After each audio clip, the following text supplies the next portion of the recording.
Assalamualaikum warahmatullahi wabarakatuh.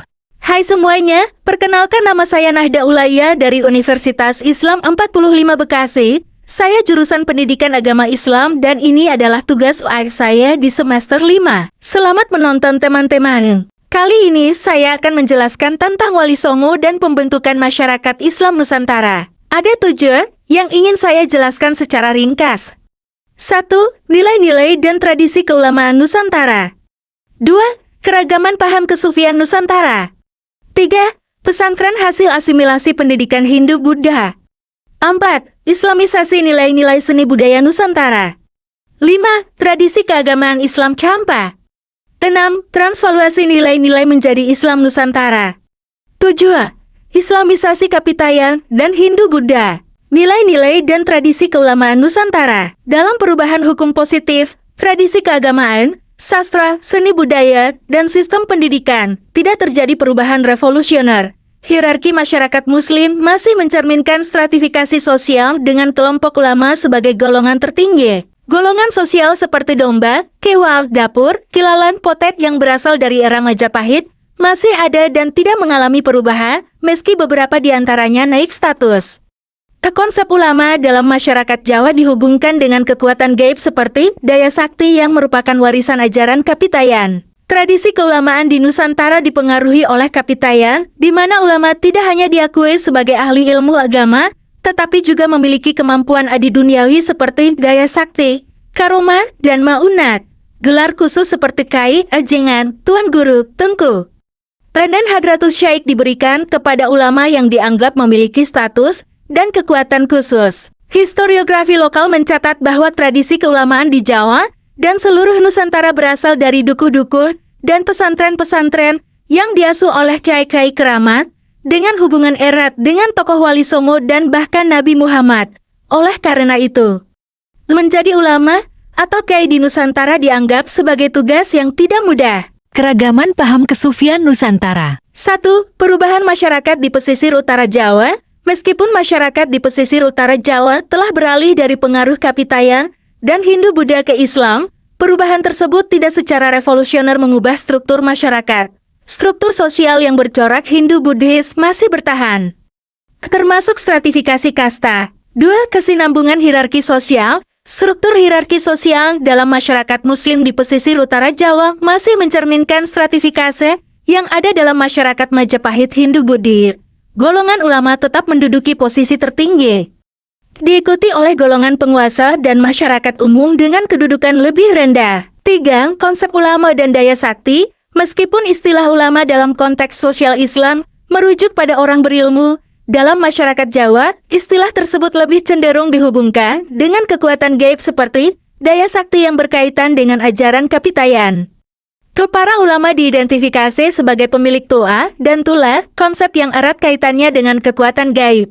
4. Tradisi keulamaan terpengaruh Kapitayan. Tradisi keulamaan di Nusantara terbentuk dengan pengaruh kuat dari Kapitayan. Ulama bukan hanya dianggap sebagai ahli ilmu agama, tetapi juga sebagai tokoh ruhani yang memiliki kekuatan adi duniawi seperti daya sakti, karomah, atau maunah. Selanjutnya, 5. Islam Sufi di Jawa. 6. Konsep karomah dalam tasawuf. 7. Paham wujudiyah dan syuhudiyah. 8. Peran sufisme dan dinamika sosial. Pesantren hasil asimilasi pendidikan Hindu-Buddha. Salah satu proses islamisasi melalui dakwah Islam terjadi dengan pengambilalihan sistem pendidikan lokal yang memiliki ciri Hindu-Buddha dan Kapitayan oleh para penyebar Islam. Dalam konteks ini, dukuh, asrama, dan padepokan Hindu-Buddha menjadi lembaga pendidikan Islam yang dikenal sebagai pondok pesantren. Para penyebar Islam, terutama Wali Songo, berhasil menyatukan nilai-nilai sosio-kultural religius masyarakat Hindu-Buddha dengan ajaran Islam, terutama dalam memformulasikan nilai-nilai tauhid, guru sufi dengan kewaskitan dan pencerahan spiritual. Mengambil alih sistem pendidikan Hindu-Buddha yang disebut dukur untuk mendidik calon pendeta wiku. Guru bakti menjadi konsep utama dalam pendidikan ini, mencakup 3 guru, orang tua, guru pengetahuan ruhani, dan raja. Konsep ini masih dapat ditemukan dalam masyarakat Muslim Madura dengan istilah Bapak Babu Guru Ratu. Guru bakti menjalankan ajaran Yamabrata terdiri pengendalian diri, prinsip-prinsip hidup animasi, menjauhi sifat negatif, dan mengamalkan satya. Dukuh Lemah Abang, yang terkenal melalui legenda tokoh Syekh Siti Jenar, menciptakan golongan abangan, dan memperkuat asimilasi antara Islam dan kebudayaan lokal. Pesantren sebagai hasil asimilasi pendidikan dukuh Hindu, Buddha, dan Islam.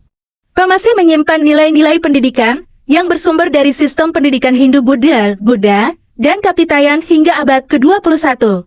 Islamisasi nilai-nilai seni budaya Nusantara. Dalam buku Javans Volksvertoningen tahun 1938 karya Dr.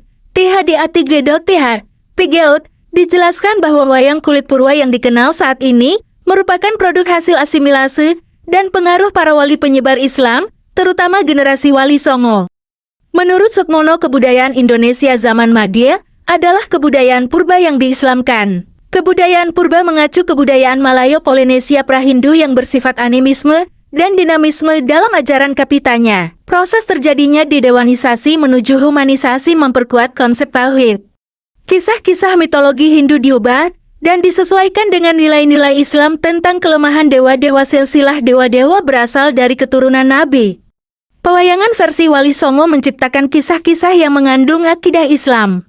Tradisi keagamaan Islam Champa. Proses Islamisasi di Nusantara dilakukan secara terorganisasi dan sistematis setelah kedatangan dua bersaudara asal negeri Champa, yaitu Raden Rahmat Sunan Ampang dan Raden Ali Murtado Sunan Gresik.